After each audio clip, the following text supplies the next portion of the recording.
Assalamualaikum Bu. Perkenalkan nama saya Hanifah Rahmawati, NIM 20 11 11 725, kelas 2B, prodi S1 Keperawatan. Baiklah, di sini Hanifah akan membahas tentang topik anatomi fisiologi sistem kardiovaskular. Yang pertama, anatomi fisiologi jantung. Ini adalah salah satu anatomi jantung. Kemudian penjelasannya, jantung adalah satu otot tunggal yang terdiri dari lapisan endotelium. Jantung terletak di dalam rongga torakik di balik tulang dada atau sternum. Struktur jantung berbelok ke bawah dan sedikit ke arah kiri. Jantung hampir sepenuhnya diselubungi oleh paru-paru, namun tertutup oleh selaput ganda yang bernama perikardium yang tertempel pada diafragma. Lapisan pertama menempel sangat erat kepada jantung, sedangkan lapisan luarnya lebih longgar dan berair. Untuk menghindari gesekan antar organ dalam tubuh yang terjadi karena gerakan memompa konstan jantung, jantung dijaga di tempatnya oleh pembuluh-pembuluh darah yang meliputi daerah jantung yang merata atau datar. Jantung normal dibungkus oleh perikardium terletak pada mediastinum medialis dan sebagian tertutup oleh jaringan paru. Anatomi dalam, jantung terdiri dari 4 ruang, yaitu atrium kanan dan kiri, serta ventrikel kanan dan kiri, dipisahkan oleh septum. Atrium kanan, darah vena mengalir ke dalam jantung melalui vena cava superior dan inferior, masuk ke dalam atrium kanan yang tertampung selama fase sistol ventrikel. Secara anatomis, atrium kanan terletak agak ke depan dibanding dengan ventrikel kanan atau atrium kiri. Kemudian katup jantung terdiri atas 4, yaitu katup trikuspid, katup mitral atau bikuspid, serta 2 katup semilunar dan katup pulmonal dan katup aorta. Katup trikuspid adalah berada di antara atrium kanan dan ventrikel kanan. Bila katup ini terbuka, maka darah akan mengalir dari atrium kanan menuju ventrikel kanan. Katup trikuspid berfungsi mencegah kembalinya aliran darah menuju atrium kanan dengan cara menutup pada saat kontraksi ventrikel. Sesuai dengan namanya, katup trikuspid terdiri dari 3 daun katup. Kemudian katup pulmonal. Setelah katup trikuspid tertutup, darah akan mengalir dari ventrikel kanan melalui truncus pulmonalis. Truncus pulmonalis bercabang menjadi arteri pulmonalis kanan dan kiri yang akan berhubungan dengan jaringan paru kanan dan kiri. Kemudian katup bikuspid, yaitu katup bikuspid atau katup mitral mengatur aliran darah dari atrium kiri menuju ventrikel kiri seperti katup trikuspid. Katup bikuspid menutup pada saat kontraksi ventrikel. Kemudian katup aorta. Katup aorta terdiri dari 3 katup yang terdapat pada pangkal aorta. Katup ini akan membuka pada saat ventrikel kiri berkontraksi sehingga darah mengalir ke seluruh tubuh. Sebaliknya, katup akan menutup pada saat ventrikel kiri relaksasi sehingga mencegah darah masuk kembali ke dalam ventrikel kiri. Kemudian fisiologi jantung. Dinding jantung terdiri dari 3 lapisan, yaitu endokardium, miokardium, dan epikardium. Endokardium merupakan bagian dari atrium dan ventrikel. Endokardium homolog dengan tunika intima pada pembuluh darah. Endokardium terdiri dari endotelium dan lapisan subendarkaldial. Endotelium pada endokardium merupakan epitel selapis pipi di mana terdapat tight atau occluding junction dan gap junction. Lapisan subendokardial terdiri dari jaringan ikat longgar. Di lapisan subendokardial terdapat vena, saraf, dan sel Purkinje. Miokardium terdiri dari otot polos. Miokardium pada ventrikal kiri lebih tepat dibandingkan pada ventrikal kanan. Sel otot yang khusus pada atrium dapat menghasilkan atriopeptin, ANF, atau yang dikenal dengan atria natriuretic factor, kardiodilatin, dan kardionatrin yang berfungsi untuk mempertahankan keseimbangan cairan dan elektrolit. Miokardium terdiri dari dua jenis serat otot, yaitu serat kondukti dan serat kontraksi. Serat kondukti pada jantung merupakan modifikasi dari serat otot jantung dan menghasilkan impuls. Serat konduksi terdiri dari dua nodus di dinding atrium, yaitu nodus SA dan AF, bundle of His, dan serat Purkinje.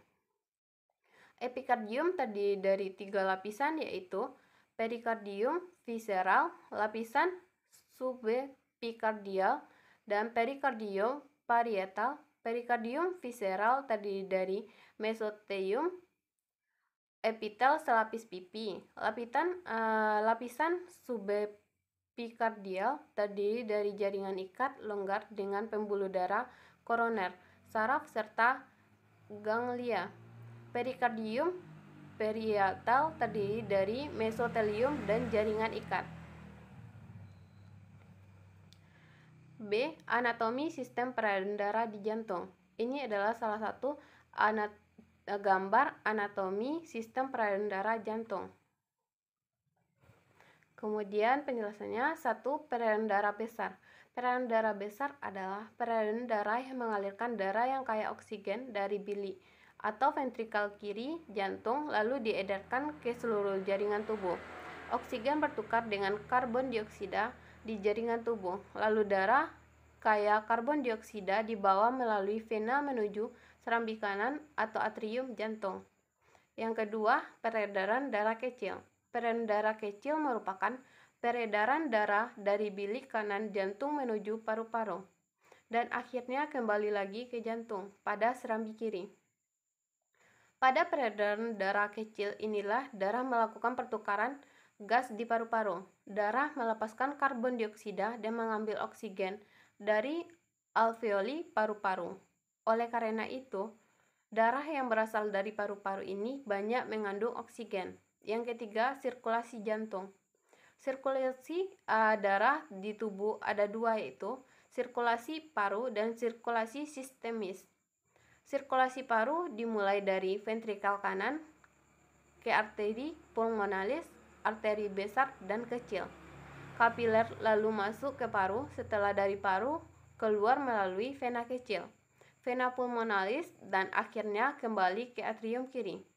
Sirkulasi ini mempunyai tekanan yang rendah, kira-kira 15-20 mmHg pada arteri pulmonalis. Sirkulasi sistemik dimulai dari ventrikal kiri ke aorta, lalu arteri besar, arteri kecil, arteriol, lalu ke seluruh tubuh, lalu ke venul, vena kecil, vena besar, vena cava inferior, vena cava superior, akhirnya kembali ke atrium kanan. C. Ion esensial yang berpengaruh bagi kerja jantung. Kontraksi otot jantung dimulai dengan adanya aksi potensial pada sel otoritmik. Penyebab pergeseran potensi membran ke ambang masih belum diketahui. Secara umum diperkirakan bahwa hal itu terjadi karena penurunan siklus flux pasif K+ keluar yang langsung bersamaan dengan kebocoran lambat Na+ ke dalam di sel-sel otoritmik jantung. Antara potensial aksi permeabilitas K+ tidak menetap seperti di sel saraf dan sel otot rangka. Permeabilitas membran terhadap K+ menurun antara potensial aksi karena saluran K+ dinaktifkan. yang mengurangi aliran keluar ion kalium positif mengikuti penurunan gradien konsentrasi mereka karena influx pasif Na+ dalam jumlah kecil tidak berubah. Bagian dalam secara bertahap mengalami depolarisasi dan bergeser ke arah ambang. Setelah ambang tercapai, terjadi fase naik dari potensial aksi sebagai respon terhadap pengaktifan saluran Ca2+ yang mengubah potensial aksi ke arah positif. Fase turun disebabkan kemudian fase ini berbeda dari otot rangka dengan impuls Na+ bukan Ca2+ yang mengubah potensial aksi ke arah positif. Fase turun disebabkan seperti biasanya oleh efflux K+ yang terjadi karena terjadi peningkatan permeabilitas K+ akibat pengaktifan saluran K+ setelah potensial aksi usai. Inaktivasi saluran-saluran K+ ini akan mengawali depolarisasi berikutnya. Sel-sel jantung yang mampu mengalami otomitas ditemukan pada nodus SA, nodus AF, bekas His, dan serat Purkinje. Sebuah potensial aksi yang dimulai dari nodus SA pertama kali akan menyebar ke atrium melalui jalur antar atrium dan jalur antar nodus, lalu ke nodus AF. Karena konduksi nodus AF lambat, maka terjadi perlambatan sekitar 0,1 detik sebelum eksitasi menyebar ke ventrikel. Dari nodus AF, potensial aksi akan diteruskan ke berkas His sebelah kiri lalu kanan dan terakhir adalah ke sel Purkinje. Potensial aksi yang ditimbulkan di nodus SA akan menghasilkan gelombang depolarisasi yang akan menyebar ke sel kontraktil melalui gap junction. D. Anatomi pembuluh darah. Ini adalah gambar tentang pembuluh darah. Kemudian penjelasannya. 1. Pembuluh darah. Pembuluh darah adalah bagian dari sistem sirkulasi yang mengangkut darah ke seluruh tubuh.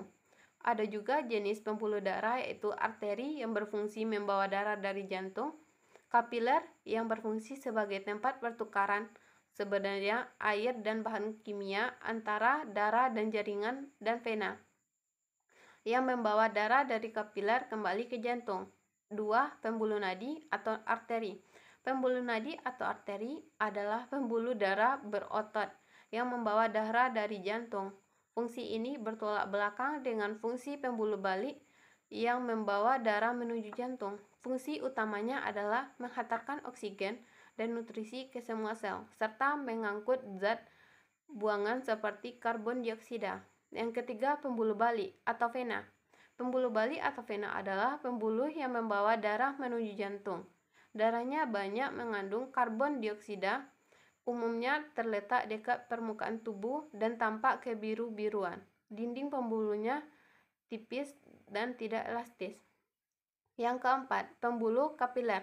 Pembuluh ini bukan pembuluh nadi sesungguhnya. Disinilah terjadinya pertukaran zat yang menjadi fungsi utama sistem sirkulasi. Yang tekanan darah, sistol dan diastol. Tekanan darah adalah tekanan yang diberikan oleh darah setiap satuan luas pada pembuluh darah. Tekanan darah terdiri atas tekanan sistol dan diastol. Telah dijabarkan di atas tentang sistol dan diastol. Tekanan dipengaruhi oleh curah jantung dengan resistensi perifer. Curah jantung adalah volume darah yang dipompa oleh tiap-tiap ventrikel per menit. Dua faktor penentu curah jantung adalah kecepatan denyut jantung dan volume sekuncup. Volume sekuncup adalah volume darah yang dipompa per denyut. Peningkatan volume diastolik akhir akan menyebabkan peningkatan volume sekuncup. Hal ini disebabkan oleh semakin besar pengisian saat diastol, maka semakin besar volume diastolik akhir dan jantung akan semakin teregang. Semakin teregang jantung, semakin meningkat panjang serat otot awal sebelum kontraksi. Peningkatan panjang menghasilkan gaya yang lebih kuat pada kontraksi jantung berikutnya, dan dengan demikian dihasilkan volume sekuncup yang lebih besar. Hubungan intrinsik antara volume diastolik akhir dan volume sekuncup ini dikenal sebagai hukum Frank-Starling pada jantung. Sistolik dapat dibagi menjadi dua proses, yaitu kontraksi isovolumetrik dan ejeksi ventrikal. Pada kontraksi isovolumetrik, kontraksi sudah dimulai tetapi katup-katup tetap tertutup. Tekanan juga telah dihasilkan tetapi tidak disampaikan. Adanya pemendekan dari otot. Pada ejeksi ventrikal, tekanan dalam ventrikel lebih tinggi dibandingkan dengan tekanan pada aorta dan pulmoner, sehingga katup aorta dan katup pulmoner terbuka dan akhirnya darah akan dipompa ke seluruh tubuh. Pada saat ini, terjadi pemendekan dari otot. Sisa darah yang terdapat di ventrikel disebut end-systolic volume. Jadi kesimpulannya adalah jantung adalah sebuah rongga. Rongga organ berotot yang memompa darah lewat pembuluh darah oleh kontraksi berirama yang berulang. Peredaran darah besar adalah peredaran darah yang mengalirkan darah yang kaya oksigen dari bilik atau ventrikel kiri jantung lalu diedarkan ke seluruh jaringan tubuh. Peredaran darah kecil merupakan peredaran darah dari bilik kanan jantung menuju paru-paru dan akhirnya kembali lagi ke jantung pada serambi kiri. Darah yang berasal dari paru-paru ini banyak mengandung oksigen. Ion esensial dalam yang mempengaruhi kerja jantung adalah Na, K, dan Ca. Na ini adalah natrium, K adalah kalsium, dan Ca adalah kalsium. Pembuluh darah adalah bagian dari sistem sirkulasi yang mengangkut darah ke seluruh tubuh. Sistol adalah periode kontraksi dari ventrikel di mana darah akan dikeluarkan dari jantung. Diastol adalah periode relaksasi dari ventrikel di mana terjadi pengisian darah.